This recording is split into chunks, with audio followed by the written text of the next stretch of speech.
So I essentially wanted to show my fails, right? Because what I was trying to do is I was trying to stack the shapes on top of each other because that's how locks look. But I struggled because sometimes locks aren't always individual, they are just shapes. We are just creating a shape and we're going from there. And I try to do it to see what it would look like individually. I also try to kind of somewhat create like a full head shape of just hair, and then to try to see how I was going to piece that together like this right here. But it just wasn't working for me, and I was like, let me just go straight into it and to show you just how to do a lock at its basic bare minimum shape.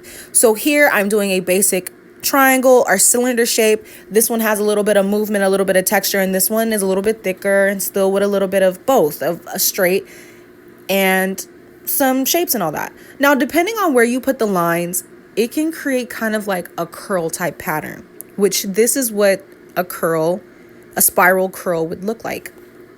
It could also be used for locks again, because not every lock is going to be super detailed. But as you see, depending on how thick you put the lines, it can look like curls. So to be mindful of that, I did go back and erase it. Now this is a perfect medium of both of like locks.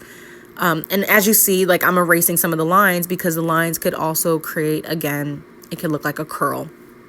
But also the lines can show you the direction that the hair is going in. So this is a basic, like if you do a little chibi, a little, 1, 2, it's just like, here's rectangle, a few lines, and slap the color right on top, right? So we're keeping it basic. And I'm using blacks and shadows to kind of help. But now here's highlights. And again, like I said before in the last video, oh, this is like a mid-tone. Okay, burr. So depending on where you put the stuff, it could also show where the lighting is coming from.